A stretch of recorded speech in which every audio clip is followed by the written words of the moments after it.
C'est ce qu'on est censé nous enseigner toujours à l'école, Ouais. c'est l'esprit critique. C'est poser les questions, c'est remettre en question la version officielle. Rien que l'interroger, c'est être dans un camp de gens complotistes, anti-science, anti-etc.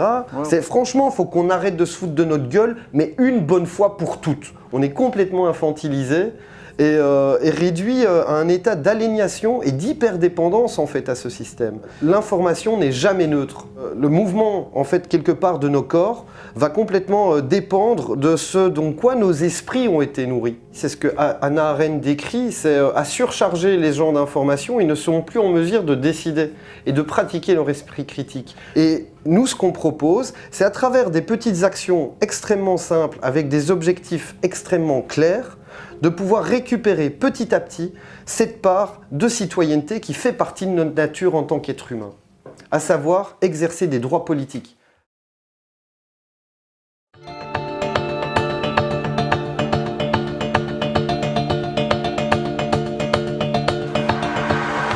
Alors, on retrouve Giovanni aujourd'hui. Comment on peut te définir, Giovanni? On t'avait vu aux Amis de Kéros, où tu avais fait une conférence assez intéressante sur l'autonomie alimentaire. Hein. C'est bien ça, C'est Giovanni? ça. Bonjour, Giovanni. Hein. Bonjour Alexandre. Comment, voilà, tu es un citoyen et tu te rends compte actuellement, et on se rend compte aussi chez Kéros, que l'information, ça ne suffit plus. Et qu'il faut peut-être passer à l'action. Attention, hein, on ne va pas dire de bêtises, sinon ils viendront nous arrêter chez nous. Ou peut-être plus. Mais en tout cas, il y a des trucs à faire. Tu as lancé Balance ton surplus il y a quelques temps. Tu vas un peu nous expliquer ce que c'est, et qu'est-ce qu'on peut faire, et quels sont tes projets, et comment on peut te rejoindre et t'aider, tous s'aider en fin de compte. Hein. C'est pas t'aider toi, c'est tous faire quelque chose. Quoi. Ouais, en fait, on va dire, moi, mon parcours d'origine, c'est un petit peu commencé, on peut même dire remonter aux années 2000-2001, et avec aussi les deux tours le 11 septembre. Et c'est comme si, depuis 2020, on était passé dans... Comme s'il y avait une bascule du monde, où il y avait vraiment un système qui existait déjà, qui a été décrit par Hannah Arendt, comme étant un système totalitaire qui aujourd'hui était devenu techno-totalitaire. Et tu veux dire qu'avant 2001, il était latent, quoi? En fait, ça s'est construit petit à petit. Et c'est comme si là, il y a eu des vagues d'accélération. Et 2020, on a vu l'ordre juridique a basculé, mais entièrement. On est passé dans un état d'exception en fait, permanent, un état d'urgence permanent, des lois d'exception permanentes, une gestion de crise permanente. Et là, j'ai commencé vraiment à m'alarmer et à me dire il est temps de faire quelque chose. C'est-à-dire, il y a eu des médias dont vous faites très clairement partie et dont je crois que vous êtes les leaders en termes alternatifs en Belgique, qui nous ont tenus informés de la situation, qui ont fait intervenir toute une série d'experts. Et on nous a vraiment informés avec... alors certains parlent de la complosphère. Moi, je préfère parler, en ce qui nous concerne, en fait, de la véritosphère. Donc c'est vraiment un discours où, bon, on ne sait pas si on a la vérité, mais en tout cas, on se pose quand même des questions. Et aujourd'hui, on en est arrivé à un point où rien que le fait d'interroger et de questionner la Sacha Daou, on va nous dire t'es un complotiste. Parce que eux ont la vérité, et du coup, pourquoi poser des questions si la vérité est déjà là? C'est poser les questions, c'est remettre en question la version officielle, et la version officielle fait autorité, quoi. Rien que l'interroger, c'est être dans un camp de gens complotistes, anti-science, anti-etc. Ouais, on pense à ce type à la télé qui disait être complotiste. Les complotistes, c'est des gens qui essayent de trouver la vérité eux-mêmes, qui se posent des questions. Et donc, la journaliste qui répondait en France, ah ouais, ça c'est grave, essayer de penser. Des gens qui essaient de penser par eux-mêmes. Et ils ont passé ça comme ça en direct à la télé. Ça passait clair, alors qu'en fin de compte, se poser des questions et douter, c'est le propre de l'être humain, normalement. Hein. C'est ce qu'on est censé nous enseigner toujours à l'école, c'est l'esprit critique. Et ici, donc, n'importe qui étudie un tant soit peu l'histoire, sait que s'il veut comprendre les tenants et les aboutissants d'une situation historique, il faut suivre l'argent. Et ici, quand on le suit, on nous dit qu'on est des complotistes, alors qu'on suit un mouvement physique de l'argent qui passe d'un point A à un point B. Enfin, c'est complètement hallucinant en fait la situation dans laquelle on est, et on est très clairement dans une bascule techno-totalitaire du monde, tant du point de vue juridique, social, économique, financier et évidemment philosophique, et du point de vue du langage, vu qu'on est passé dans quelque chose de complètement orwellien en fait comme situation, où les mots ne veulent plus dire ce qu'ils disent normalement. C'est par exemple, c'est prendre soin de soi et prendre soin des autres. C'est faire exactement l'inverse de ce que ça dit. Enfin, plus personne ne prend soin, il n'y a plus que le système qui prend soin et les gens ne prennent plus soin des uns des autres, vu qu'il y a un vaccin, un lobby pharmaceutique, une industrie avec des injonctions gouvernementales qui sont là pour prendre soin de nous et des uns des autres. On est complètement infantilisé et réduit à un état d'aliénation et d'hyperdépendance en fait à ce système. Et nous, c'est un petit peu le contexte maintenant qu'on a, si on a accès à des informations qui, au même titre que la nourriture, c'est les informations, il y a deux types. On peut avoir de l'information, c'est comme la junk food de chez McDonald's, où on peut avoir quelque chose de produit localement, bio, qui va vraiment nourrir l'esprit. Et en fait, c'est pour nous, c'est super important de comprendre que l'information n'est jamais neutre. Jamais, à aucun moment. Et d'essayer de choisir cette nourriture pour l'esprit et pour l'intelligence qui permet seulement, si elle est de qualité, à rentrer dans de l'action qui, elle, sera de qualité aussi. C'est-à-dire l'action, c'est le mouvement, en fait, quelque part de nos corps, va complètement dépendre de ce dont quoi nos esprits ont été nourris. Ouais, et là, l'information, elle est fondamentale. Ouais, il n'y aura pas de révolution sans prise de conscience, il n'y aura pas de prise de conscience sans révolution. Les deux s'imbriquent. Et donc, pour que les gens agissent, tu veux dire qu'il faut qu'ils soient bien informés. En tout cas, qu'ils puissent choisir différentes sources d'infos. De qualité. Parce que là, il y a vraiment un règne du quantitatif où on est entouré par... mais beaucoup trop d'informations. Et c'est ça que le système vise aussi. C'est ce que Hannah Arendt décrit, c'est à surcharger les gens d'informations. Ils ne seront plus en mesure de décider et de pratiquer leur esprit critique. Donc il y a un effet de sursaturation quantitatif qui permet de ne plus distinguer où est la qualité parmi l'ensemble. Mais maintenant, pour nous, balance ton surplus, c'est de dire, il y a un moment où il faut agir. C'est-à-dire s'informer sera toujours important. Mais là, je pense que depuis 2 ans et demi, il y a une part clairement substantielle et non négligeable de la population qui s'est informée. On est tous devenus des courbologues, on a tous été analysés des graphistes. Des courbologues. On a tous... Enfin, je veux dire, un petit peu des virologues en écoutant des virologues. Des scienceanologues. Voilà, on devient... je veux dire, on s'est, je crois, énormément informé. Et chacun alors avec certaines parfois des impasses, parfois du faux, parfois du vrai, mais on a eu cet effort quoi.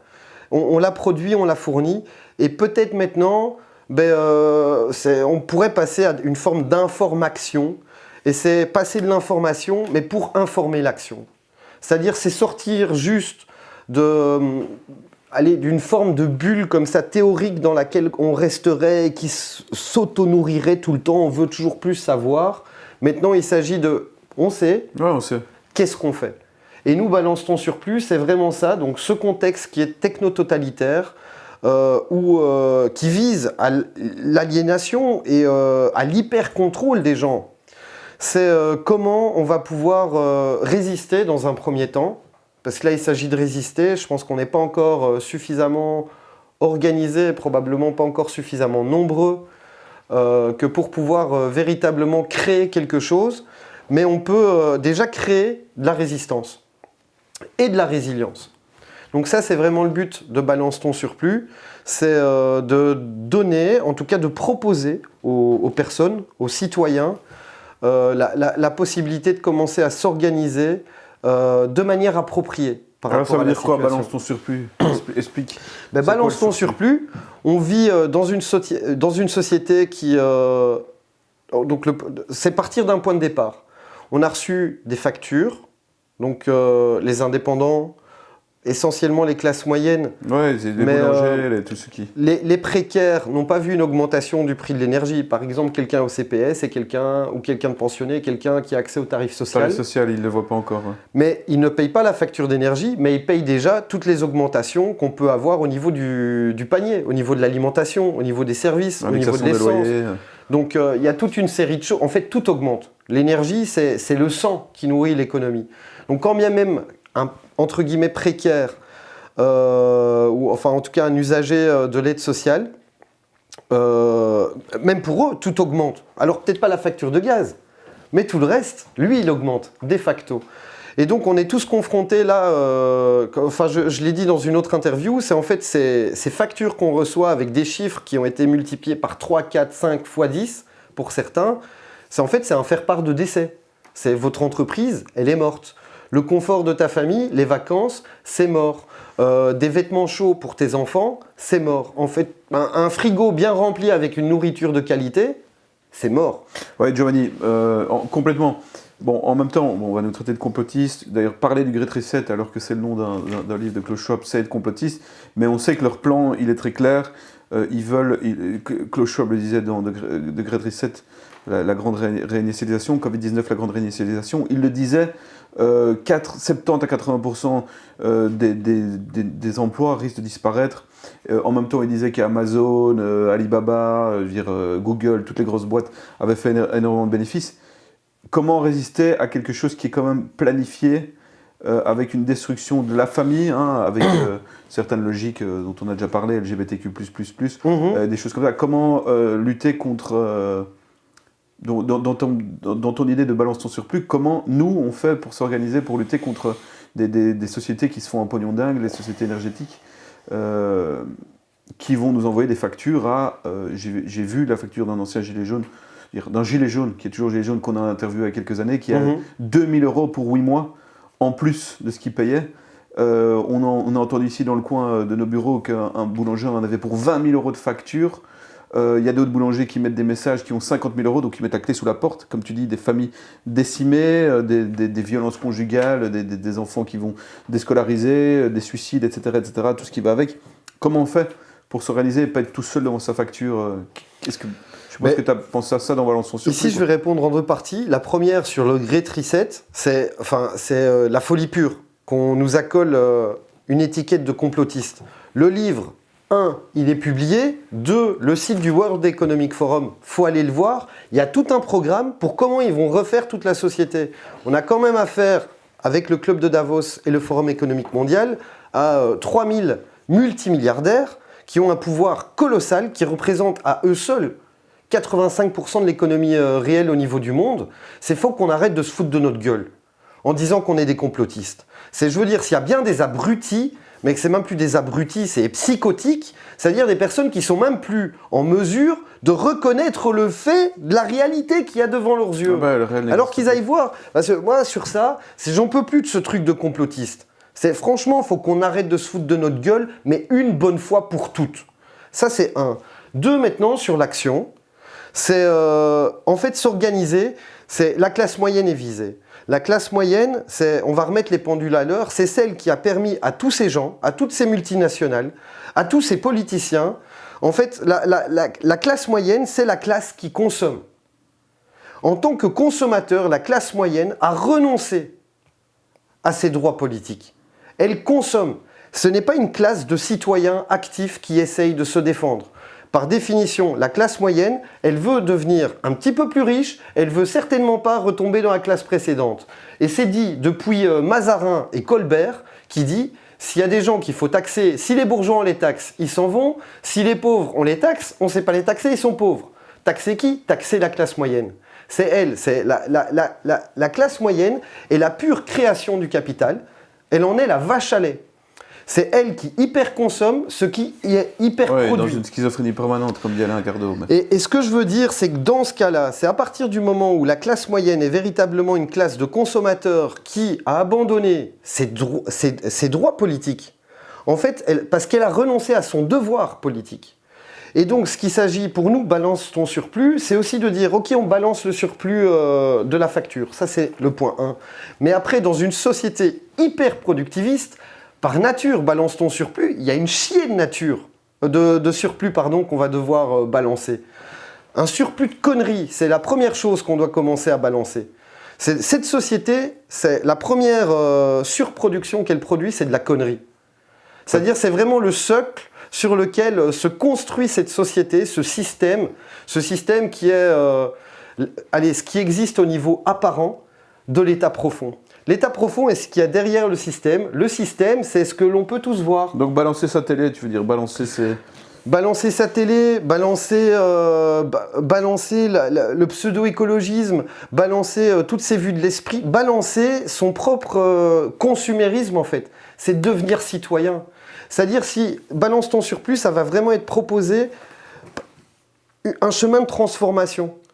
C'est-à-dire on est des consommateurs. On a été un petit peu con, va falloir qu'on l'admette. On a renoncé à nos devoirs. Et en renonçant à nos devoirs, on a renoncé à nos droits. En renonçant à nos responsabilités, nous avons renoncé de facto à la possibilité pour d'autres de gérer nos libertés. Et par conséquent, c'est reprendre nos responsabilités, c'est redevenir citoyen. Et nous, ce qu'on propose, c'est à travers des petites actions extrêmement simples, avec des objectifs extrêmement clairs, de pouvoir récupérer petit à petit cette part de citoyenneté qui fait partie de notre nature en tant qu'être humain, à savoir exercer des droits politiques. Aristote disait « l'homme est un animal politique ». Et c'est parce qu'il est un animal politique que ça en fait un homme. La qualité homme correspond au prédicat animal politique. Sans la pratique de la politique au quotidien, et donc un citoyen membre d'une cité qui va chercher à lutter contre la démesure et la folie de ce système qu'on nomme l'hubris, par son libre arbitre, par son discernement, par l'exercice de la raison, alors on est un homme. Alors comment on fait pour balancer son surplus de facture ? Eh bien, il y a une vidéo qui explique comment on peut s'y prendre sur Facebook. Donc nous, notre idée, c'est d'avoir justement une approche raisonnée. On ne tombe pas dans des réflexes de colère, on va brûler la facture. Non, j'ai consommé du gaz, je paye le gaz. Mais à quel prix je vais le payer ? Je vais le payer au prix plus ou moins juste. Donc c'est le prix, a priori, on peut prendre le prix du mètre cube et du kilowattheure en 2021. C'est ça qu'on a proposé de faire, c'est recalculer le prix de 2022 à la lumière des prix pratiqués en 2021. Ok, donc tu ne payes pas ce qui est sur ta facture, tu payes moins. Exactement, okay. On recalcule. Tu reçois une lettre d'avocat de mise en demeure.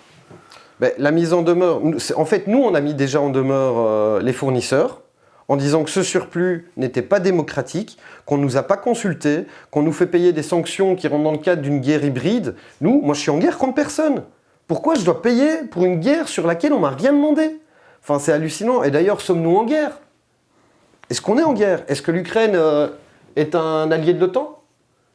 Est-ce qu'elle fait partie de l'OTAN ? Est-ce que l'Ukraine fait partie de l'Europe ? Non. Donc, à quel titre on nous fait payer quoi que ce soit ? C'est un délire complet. C'est un racket et un vol organisé, en fait, ce qui est en train de se passer. Donc, s'il y a une mise en demeure d'un avocat, le premier réflexe à tout un chacun, c'est effectivement de mettre en demeure le fournisseur, lui enjoignant à contacter les responsables des sanctions parce que nous, on n'y peut rien, premièrement. Et le deuxième qu'on indique également dans la vidéo, c'est de rentrer dans un processus en fait transactionnel et de négociation, en tout cas de médiation, via l'ombudsman fédéral, le médiateur énergétique, pour dire il y a quelque chose qui ne va pas là, monsieur. Il y a quelque chose qui ne va clairement pas, on doit régler ce problème, mais payer ces sanctions, ce n'est pas possible. Donc il y a des courriers tout faits, ou des choses comme ça, ou des infos qu'on pourra passer pour celui qui... Mais c'est ce qu'on essaye de faire, c'est comme je dis, enfin, pour la théorie et l'information, il y a énormément de choses qui existent sur Internet et vers lesquelles nous balançons surplus. On va aussi publier et partager, par exemple votre site, que ce soit en France, il y a des blogueurs qui font un excellent travail d'information, vers lesquels aussi on va rediriger pour les gens qui veulent comprendre plus en profondeur la situation. Nous, Balance ton surplus, c'est vraiment donner, on peut dire un peu de lead pour amener les gens à agir. C'est-à-dire, et on organise comme des tutoriels sur l'action, pourquoi, quoi, comment, objectif, et vraiment pouvoir offrir une information mais qui permette l'action aux gens. C'est vraiment ça notre objectif. Donc on a des groupes Telegram c'est vraiment notre entre guillemets base opérationnelle où on concocte notre petite recette de réactivation citoyenne et où là on drop, on publie les informations. On a commencé, il y a un groupe général qui est déjà subdivisé en groupes provinciaux, qui ensuite, on l'espère, vont créer des groupes intercommunaux, qui eux-mêmes créeront des groupes communaux, qui permettent aux gens de pouvoir se rencontrer, de s'organiser, de créer vraiment un réseau humain de résistance, de résilience. Se rencontrer, indispensable. Il faut du physique. Sortir de Telegram et de... C'est-à-dire le réseau n'est que l'outil qui permet de se rencontrer dans la réalité. C'est vraiment l'utiliser. Interpeller les communes aussi. C'est une des actions vers lesquelles... On les entend pas beaucoup, ils suivent complètement le discours gouvernemental. Mais pour l'instant, je crois que tout le monde est dans un état de sidération en fait. Et nous, le but, c'est clairement de réorganiser, de réactiver la citoyenneté et de passer vers les communes. Parce qu'on parle quand même de... Et ça nous fait penser au Covid il y a un an. On parle quand même de fermeture pour d'autres raisons cette fois-ci. Des piscines, des salles de sport communales et publiques, des théâtres, des salles de cinéma et de nouveau de tout ce qui est non essentiel. Mais ça, c'est de nouveau les non essentiels qui vont morfler et qui plus est les communs. Ce sont les communs. Et donc nous, en tant que citoyens, c'est plutôt que d'être tout le temps à la maison, de chauffer comme des cons, est-ce qu'on ne s'occuperait pas des communs ? Est-ce qu'on n'irait pas occuper les théâtres, occuper les cinémas et se tenir chaud dans ces endroits ? Sonner aux portes, essayer de créer des brigades de prise de conscience, en fait, d'aller chez les gens. Se rencontrer, intervenir, interpeller, activer, c'est vraiment vers ça qu'on veut aller et vers une occupation des territoires en fait.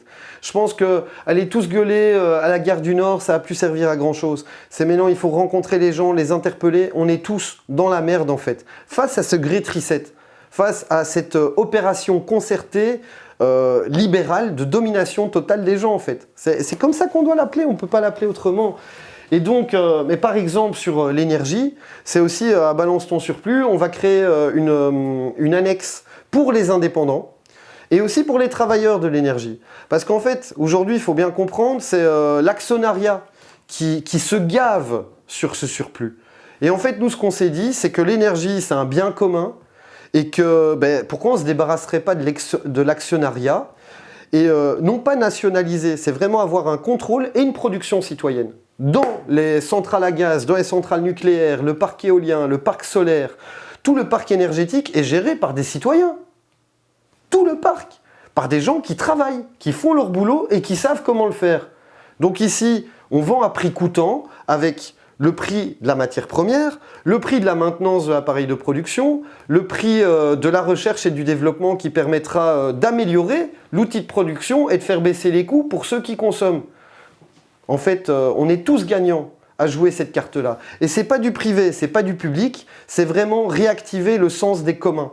Et évidemment, l'endroit premier à travers on pourra le faire, ce sont les lieux où nous vivons, les lieux où nos existences se déroulent, ce sont dans les communes. Les communes, il y a la charte des libertés communales qui existe. C'est un texte à lire qui a été publié en 1955 et qui enjoint aux citoyens à utiliser leurs devoirs et à utiliser leurs droits et à les faire valoir. Et il est même mis que le citoyen a pour devoir de résister contre des décisions arbitraires et contre n'importe quel style de pouvoir totalitaire. C'est écrit 1955, la charte des libertés communales. C'est un texte à lire. Ouais, nul n'est censé obéir à une règle ou un droit, une loi injuste. Tout à fait. Et on ne peut pas se résigner. La résignation, on est au pied du mur. Et je pense que les solutions vont dépendre de tout un chacun en fait. Et vraiment de cette capacité à créer notre réalité, celle que l'on veut voir advenir. Alors tout ne se fera pas tout de suite, c'est évident. Mais par contre, petit à petit, on peut y arriver. Il faut bien commencer quelque part. Et je pense que là, on s'est informé depuis 2 ans et demi, on s'est rencontrés, on a fait des apéros illégaux en période où personne ne pouvait se voir. On s'est retrouvés dans des parcs quand personne ne pouvait se voir dans des parcs. Mais non, on connaît des gens. Et on sait avec qui on est prêt à agir. Donc toute cette période a permis toutes ces rencontres. Et maintenant, il s'agit d'exploiter ça. On ne peut pas continuer de faire des apéros, des ateliers de lactofermentation. Il faut agir et réclamer nos droits politiques. C'est ta conclusion. Les exercer, en fait. C'est ta conclusion, Giovanni. Ben, ma conclusion, si j'en avais qu'une, c'est de dire, ben, là je me retrouve chez Kairos, donc je vais faire un placement de produit. Mais c'est Kairos et crise, c'est deux mots qui viennent du grec. C'est la crise veut dire l'opportunité. Aussi, ouais. Et la crise est dans le Kairos, si j'ai bien compris c'était quoi, c'est le temps présent qui ouvre sur plusieurs possibles, qui avant, on n'était pas dans le Kairos en fait. Quand vous avez commencé à faire vos premières publications Kairos, on n'était pas dedans. On l'a senti venir. Voilà, vous l'avez vu, vous l'avez bien vu venir, vous l'avez anticipé. Et c'est comme si à l'époque on était dans un schéma temporel de l'ordre du prévisible qui se reproduit tous les jours. Et aujourd'hui, on rentre dans une dimension où c'est comme si tout devenait possible. Comme s'il y avait une part, qu'est-ce qui va se passer demain? Quelle va être encore la décision de malades qui vont nous sortir là-haut? Ou nous, est-ce qu'on va les surprendre? En fonction de comment nous nous organisons. Et c'est là où il y a plusieurs possibles qui sont disponibles. Et je tiens vraiment à rappeler, et c'est ça, balance ton surplus, c'est ça qu'on veut activer, c'est dire choisissons le possible qui va nous donner toutes les chances de faire valoir notre droit à vivre un présent toujours plus désirable, toujours plus agréable en fait. Et là, ça ne dépend que de nous. Ça dépend, en fait, ce qu'on obtiendra ne sera que mesure de ce qu'on sera prêt à donner en termes de temps, en termes d'investissement, en termes de ressources, qu'elles soient matérielles, qu'elles soient des compétences, que ce soit de l'argent. Il faut maintenant investir en nous-mêmes. C'est ça, balance ton surplus. C'est arrêter de dépenser, c'est commencer à investir en nous.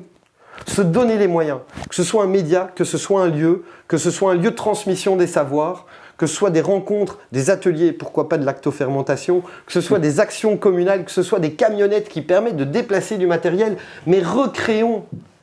C'est les ouvriers, ils ont fait ça au 19e siècle. Les mecs, ils travaillaient 6 jours par semaine, ils n'avaient pas un bal. Ils ont tout recréé. Ils ont acheté des maisons du peuple dessinées par Horta. Ils ont créé des jardins, ils ont créé des fanfares, ils ont créé des clubs de sport, ils ont créé des centres culturels. Ils n'avaient rien, les ouvriers au 19e. Vous n'avez pas la télé non plus. On vit dans une société d'abondance. Il faut qu'on se retire la mer des yeux. En fait, il n'y a plus que des possibles. Il n'y a plus que des possibles. Et c'est vers ça qu'il faut aller. Ça, c'est balance ton surplus. Merci pour ton enthousiasme optimiste. Ouais, je suis un peu désolé. C'est le café.